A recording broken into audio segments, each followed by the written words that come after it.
गणपतये नमः। हे गणनाथ देवेश, हे विघ्न विनाशक प्रभो, मम हृदये सदा वासं कुरु, मङ्गलं मे प्रदेहि भोः। गजाननं महाकायं करुणासागरं प्रभुं, भक्तानां हितकर्तारं वन्देऽहं गणनायकम्।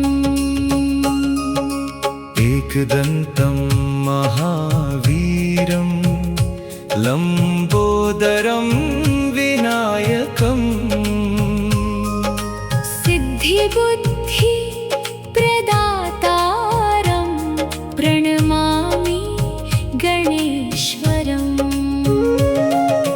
वक्रतुण्डं महाकान्तं सूर्यकोटिसमप्रभम्, अज्ञानतिमिरं हन्तुं ध्यायामि गणनायकम्। मूषकासनमारूढं पाशाङ्कुशधरं प्रभुं, सर्वविघ्नविनाशाय नमामि गणपं सदा।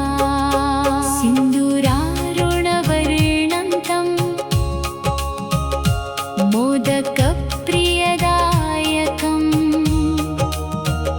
भक्तकामप्रदं देवं भजामि गणनायकम्। बुद्धि मे देहि देवेश, ज्ञानं मे देहि नित्यशः, धैर्यं मे देहि विघ्नेश, भक्तिं देहि निरन्तरम्।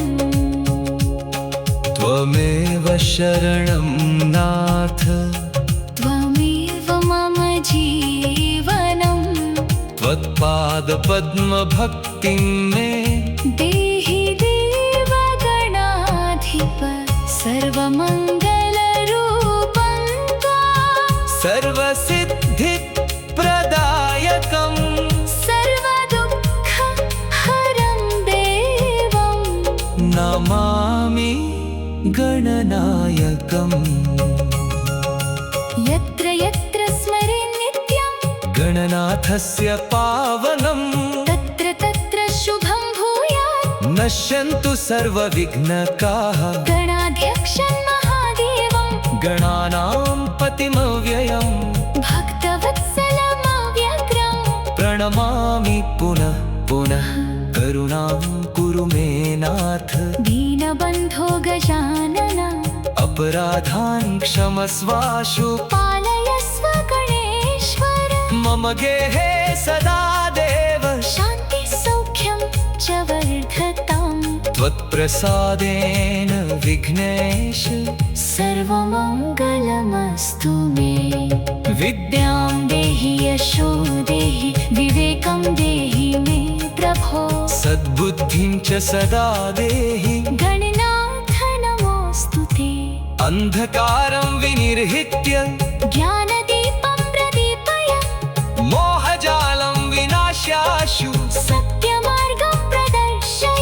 सिद्धिदं बुद्धिदं देवं, रिद्धिदं शुभदायकं, भक्तानां वरदं नित्यं, वन्देऽहं गणनायकम्। प्रभाते त्वां स्मराम्यद्य, सायं त्वां प्रणमाम्यहम्, निशायां त्वां ध्यायाम्यन्ते। त्वमेव मम दैवतम्, मम कर्मसु सिद्धिं देहि, मम मार्गे शुभं कुरु, मम चित्ते स्थिरां भक्तिं, गणनाथ सदा कुरु। त्वत्पादकमले नित्यं, मम भक्ति प्रवर्धताम्। त्वन्नामस्मरणं पुण्यं मम जीवाय वर्धताम्। लोका सर्वे सुखिनः सन्तु निरामया भवन्तु च। त्वत्कृपया गणाधीश मङ्गलं सर्वदा भवेत्। गं गणपतये नित्यं नमो विघ्नविनाशिने श्रीसिद्धिबुद्धिसहिताय श्रीगणेशाय ते नमः। गणनाथं नमस्यामि गणेशं मङ्गलप्रदं भक्तानां हृदि नित्यं वं दीपवत् प्रकाशय। सर्वविघ्नानि नश्यन्तु सर्वकार्याणि सिद्धयः। सर्वेषां हृदये नित्यं गणेशभक्तिरस्तु वै। ॐ गं गणपतये नमः। ॐ श्रीगणेशाय नमः।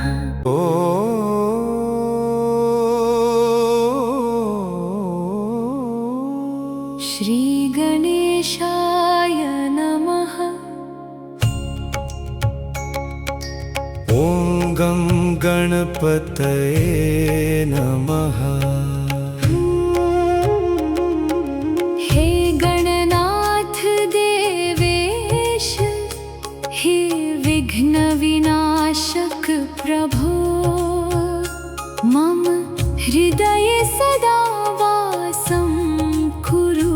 मङ्गलं मे प्रदेहि भोः। गजाननं महाकायं करुणासागरं प्रभुं भक्तानां हितकर्तारं वन्देऽहं गणनायकम्। एकदन्तं महावीरं लम्बोदरं विनायकम्। सिद्धिबुद्धि प्रदातारं प्रणमामि गणेश्वरम्।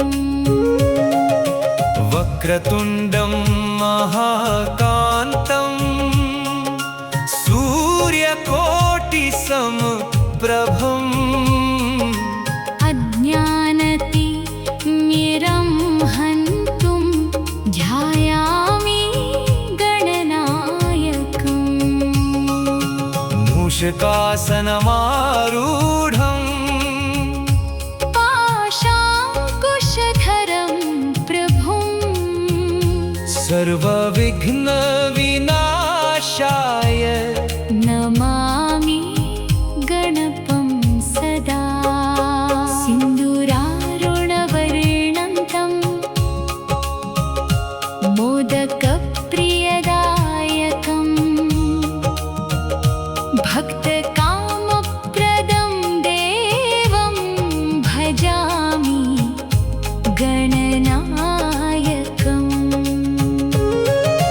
बुद्धिं मे देहि देवेश ज्ञानं मे देहि नित्यशः।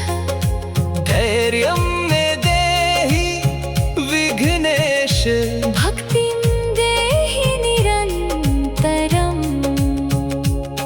त्वमेव शरणं नाथ त्वमेव मम जीवनम्। त्वत्पादपद्मभक्तिं मे देहि देव गणाधिप सर्वमङ्गलरूपं त्वां। सर्वसिद्धिप्रदायकं सर्वदुःखहरं देवं नमामि गणनायकम्। यत्र यत्र स्मरे नित्यं गणनाथस्य पावनं तत्र तत्र शुभं भूयात्। नश्यन्तु सर्वविघ्नकाः गणाध्यक्षं महादेवं गणानां पतिमव्ययम् भक्तवत्सलमव्यग्रम्। प्रणमामि पुनः पुनः करुणां कुरु मे नाथ।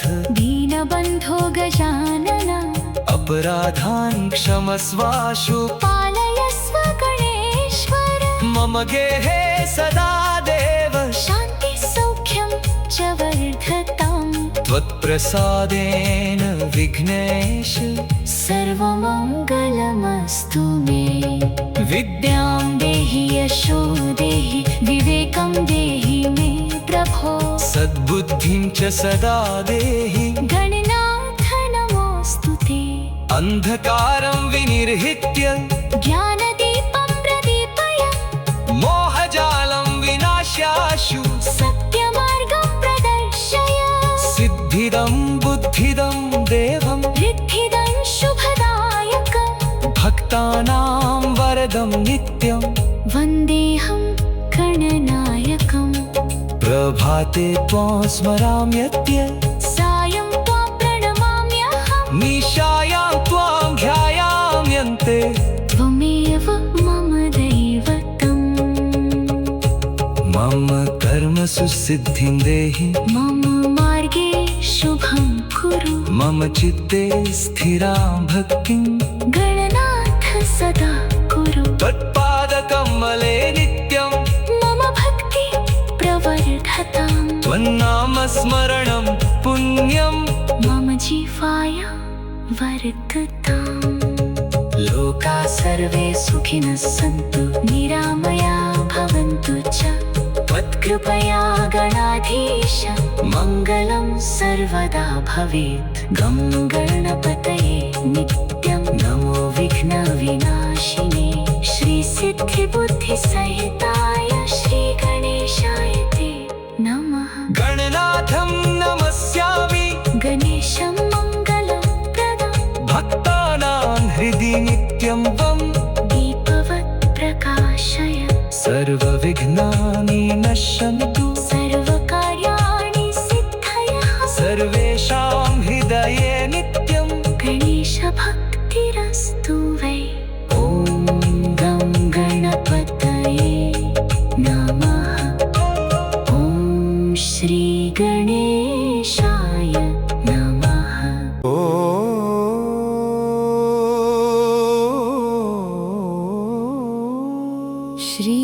श्रीगणेशाय नमः ॐ गं गणपतये नमः हे गणनाथ देवेश हे विघ्नविनाशक प्रभो मम हृदये सदा वासं कुरु मङ्गलं मे प्रदेहि भोः गजाननं महाकायं करुणासागरं प्रभुं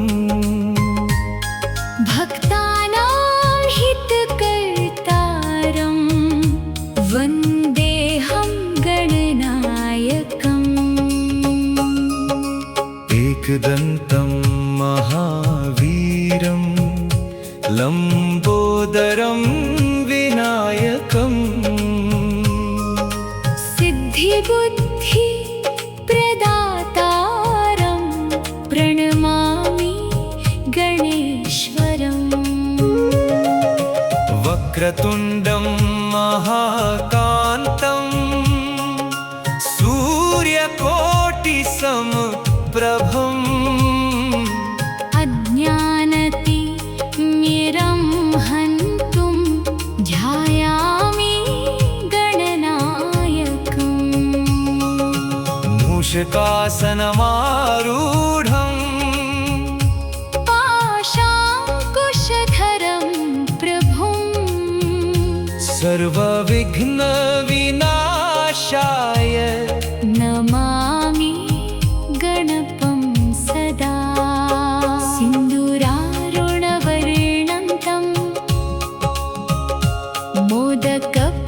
मोदकप्रियदायकं भक्तकामप्रदं देवं भजामि गणनायकम् बुद्धि मे देहि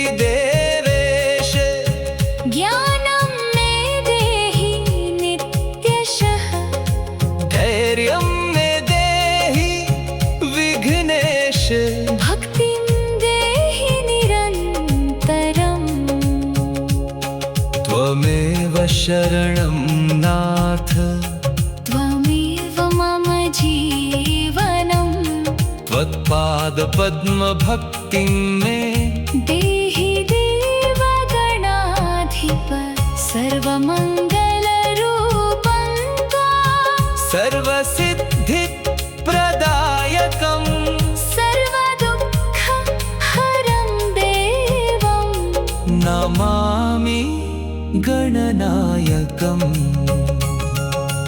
यत्र यत्र स्मरे नित्यं गणनाथस्य पावनं तत्र तत्र शुभं भूयात् नश्यन्तु सर्वविघ्नकाः गणाध्यक्षं महादेवं गणानां पतिमव्ययं भक्तवत्सलमव्यग्रं प्रणमामि पुनः पुनः करुणां कुरु मे नाथ दीनबन्धो गजानन अपराधान् क्षमस्वाशु पालयस्व गणेश्वर मम गेहे सदा देव शान्तिः सौख्यं च वर्धताम् त्वत्प्रसादेन विघ्नेश सर्वमङ्गलमस्तु मे विद्यां देहि यशो देहि विवेकं देहि मे प्रभो सद्बुद्धिं च सदा देहि गणनाथ नमोऽस्तु ते अन्धकारं विनिर्हित्य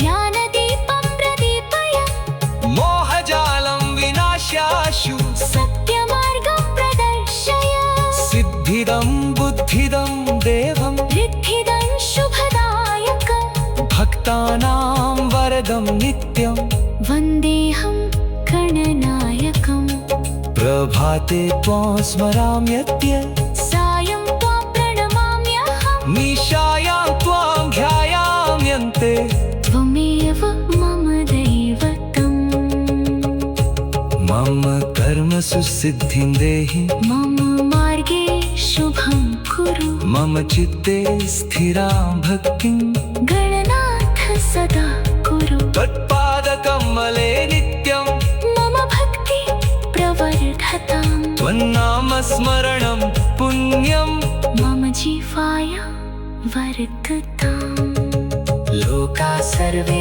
सुखिनः सन्तु निरामया भवन्तु च त्वत्कृपया गणाधीश मङ्गलं सर्वदा भवेत् गं गणपतये नित्यं नमो विघ्नविनाशिने श्रीसिद्धिबुद्धिसहिताय श्रीगणेशाय ते नमः गणनाथं नमस्यामि गणेशं मङ्गलप्रदं भक्तानां हृदि नित्यं त्वं दीपवत् प्रकाशय सर्वविघ्नानि नश्यन्तु सर्वकार्याणि सिद्धयः सर्वेषां हृदये नित्यं गणेशभक्तिरस्तु वै ॐ गं गणपतये नमः ॐ श्रीगणेशाय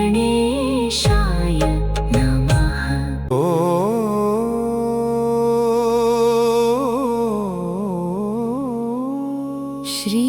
श्रीगणेशाय नमः ॐ गं गणपतये नमः हे गणनाथ देवेश हे विघ्नविनाशक प्रभो मम हृदये सदा वासं कुरु मङ्गलं मे प्रदेहि भोः गजाननं महाकायं करुणासागरं प्रभुं भक्तानां हितकर्तारं वन्देऽहं गणनायकम् एकदन्तं महावीरं लम्बोदरं विनायकम् सिद्धिबुद्धि प्रदातारं प्रणमामि गणेश्वरम् वक्रतुण्डं महाकान्तं सूर्य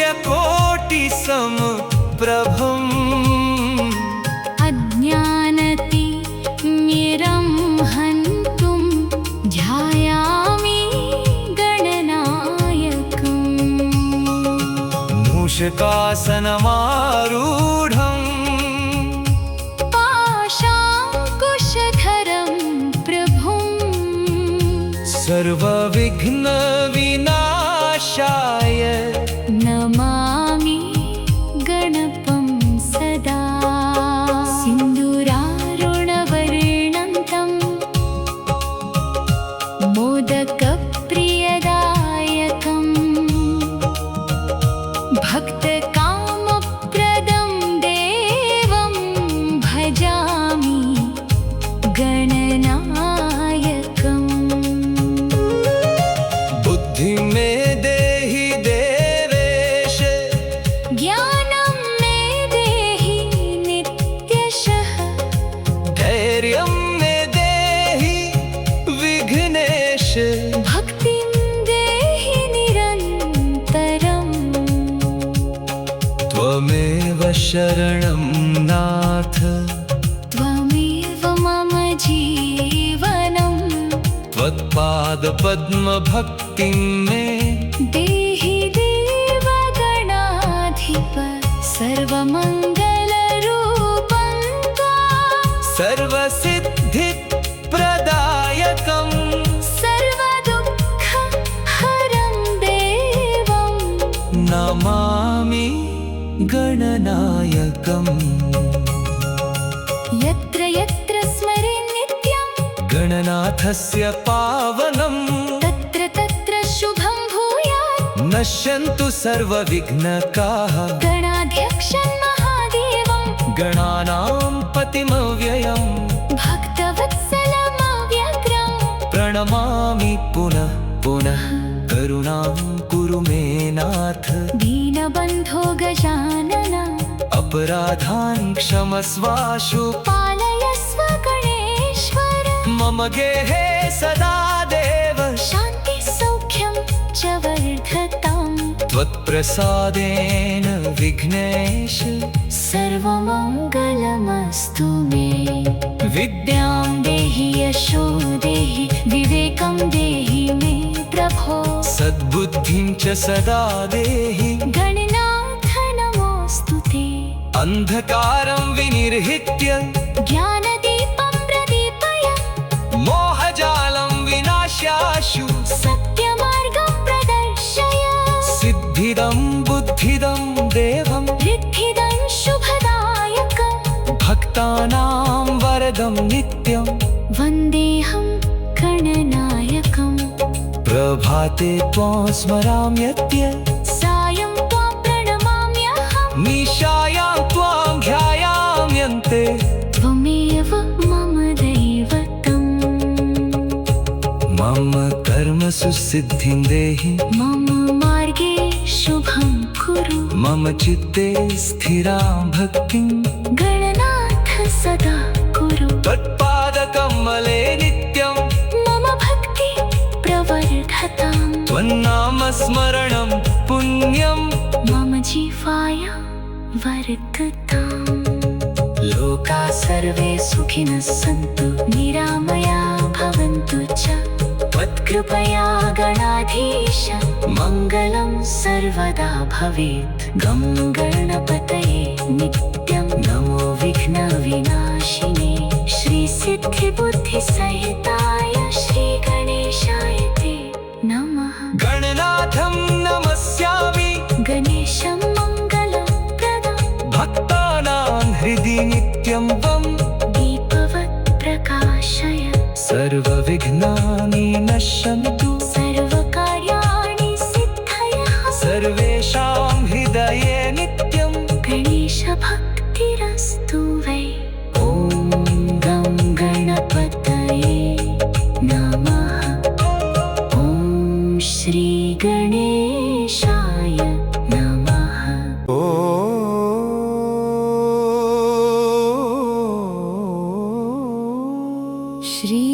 श्रीगणेशाय नमः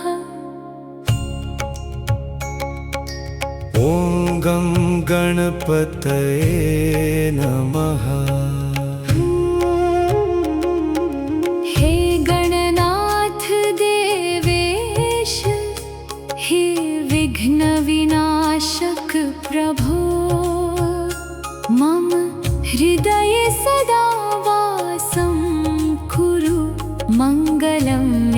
प्रदेहि भोः। गजाननं महाकायं करुणासागरं प्रभुम् भक्तानां हितकर्तारं वन्देऽहं गणनायकम्। एकदन्तं महावीरं लम्बोदरं विनायकम् सिद्धिबुद्धि प्रदातारं प्रणमामि गणेश्वरम्। वक्रतुण्डं महाकान्तं सूर्यकोटिसमप्रभम् अज्ञानतिमिरं हन्तुं ध्यायामि गणनायकम्। मूषकासनमारूढं पाशाङ्कुशधरं प्रभुम् सर्वविघ्नविनाशाय नमामि गणपं सदा। सिन्दूरारुणवर्णन्तं मोदकप्रियदायकम् भक्तकामप्रदं देवं भजामि गणनायकम्। बुद्धिं मे देहि देवेश ज्ञानं मे देहि नित्यशः। धैर्यं मे देहि विघ्नेश भक्तिं देहि निरन्तरम्। त्वमेव शरणं नाथ त्वमेव मम जीवनम्। त्वत्पादपद्मभक्तिं मे देहि देवगणाधिप सर्वमङ्गलरूपं त्वां। सर्वसिद्धिप्रदायकं सर्वदुःखहरं देवम् नमामि गणनायकम्। यत्र यत्र स्मरे नित्यं गणनाथस्य पावनं तत्र तत्र शुभं भूयात्। नश्यन्तु सर्वविघ्नकाः गणाध्यक्षं महादेवं गणानां पतिमव्ययम् भक्तवत्सलमव्यग्रम् प्रणमामि पुनः पुनः करुणां कुरु मे नाथ। दीनबन्धो गजानन अपराधान् क्षमस्वाशु पालयस्व गणेश्वर। मम गेहे सदा देव शान्ति सौख्यं च वर्धताम्। त्वत्प्रसादेन विघ्नेश सर्वमङ्गलमस्तु मे। विद्यां देहि यशो देहि विवेकं देहि मे प्रभो। सद्बुद्धिं च सदा देहि गणनाथ नमोऽस्तु ते। अन्धकारं विनिर्हित्य ज्ञानदीपं प्रदीपय मोहजालं विनाश्याशु सत्यमार्गं प्रदर्शय। सिद्धिदं बुद्धिदं देवं रिद्धिदं शुभदायकं भक्तानां वरदं नित्यं वन्देऽहं गणनायकम्। प्रभाते त्वां स्मराम्यद्य सायं त्वां प्रणमाम्यहम्। निशायां त्वां ध्यायाम्यन्ते त्वमेव मम दैवतम्। मम कर्मसु सिद्धिं देहि मम मार्गे शुभं कुरु। मम चित्ते स्थिरां भक्तिं गणनाथ सदा कुरु। त्वत्पादकमले नित्यं मम भक्ति प्रवर्धताम्। त्वन्नामस्मरणं पुण्यं मम जीवाय वर्धताम्। लोकाः सर्वे सुखिनः सन्तु निरामया भवन्तु च। त्वत्कृपया गणाधीश मङ्गलं सर्वदा भवेत् गं गणपतये नित्यं नमो विघ्नविनाशिने श्रीसिद्धिबुद्धिसहिताय श्रीगणेशाय ते नमः। गणनाथं नमस्यामि गणेशं मङ्गलप्रदं भक्तानां हृदि नित्यं त्वं दीपवत् प्रकाशय सर्वविघ्नानि नश्यन्तु सर्वकार्याणि सिद्धयः सर्वेषां हृदये नित्यं गणेशभक्तिरस्तु वै ॐ गं गणपतये नमः।